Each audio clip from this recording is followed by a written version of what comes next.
रहता था। उसके पिता अब इस दुनिया में नहीं थे। माँ बहुत बीमार रहती थी और उनके पास इलाज के पैसे भी नहीं थे। राजू रोज मेहनत मजदूरी करता, कभी दूध बेचता, कभी किसी खेत में काम करता और फिर घर आकर माँ की सेवा करता। सावन का महीना अब शुरू हो गया था।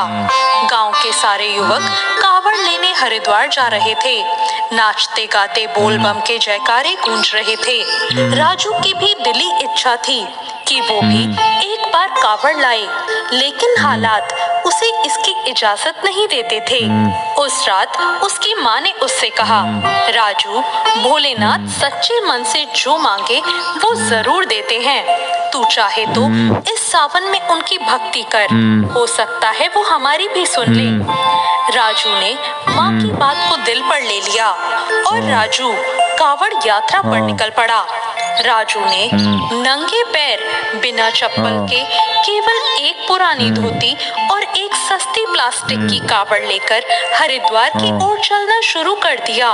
रास्ते में वो हर शिव भक्त की सेवा करता, किसी को पानी देता, किसी की मदद करता और हमेशा बोल बम बोलता हुआ आगे बढ़ता जा रहा था। कई जगहों पर लोग उसका मजाक भी उड़ा रहे थे। अरे ये बच्चा क्या कावड़ लाएगा, खुद की देखभाल तो कर नहीं सकता और कावड़ लेने चला है। लेकिन राजू सिर्फ मुस्कुराता और आगे बढ़ता रहता। फिर हरिद्वार पहुंचते समय जब वो गंगाजल लेने पहुंचा तो उसकी आंखों में आंसू थे।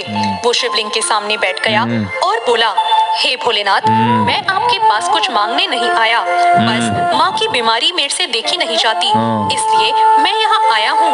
अगर आपको लगे कि मेरी भक्ति सच्ची है तो बस मेरी माँ को ठीक कर देना।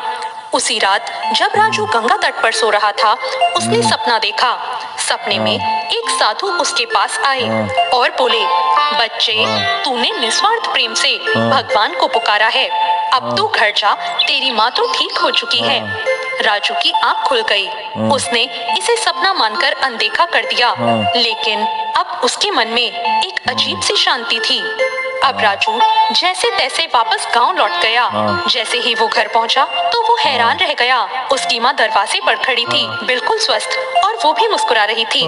माँ मुस्कुराते हुए बोली, राजू, तूने भोलेनाथ को सच्चे दिल से पुकारा और देख, मैं अब बिल्कुल ठीक हूँ। जब तू गंगाजल लेकर चला उसी दिन मुझे गहरी नींद आई और सुबह उठी तो जैसे सारी बीमारी ही चली गई हो। गांव वालों ने ये चमत्कार देखा और सब राजू को गले लगाने लगे। लोग उसे भोले बाबा का सच्चा भक्त कहने लगे। तो इस तरह भोलेनाथ ने राजू और उसकी माँ पर कृपा करी। तो ये थी आज की कहानी। इस कहानी से हमें ये संदेश मिलता है कि सच्चे मन से की गई भक्ति कभी भी व्यर्थ नहीं जाती। भोलेनाथ केवल बड़े बड़े दान से नहीं, सच्ची भावना और प्रेम से प्रसन्न होते हैं। और भोलेनाथ की कृपा आप सभी पर भी यूं ही बनी रहे। आपको आज की ये कहानी कैसी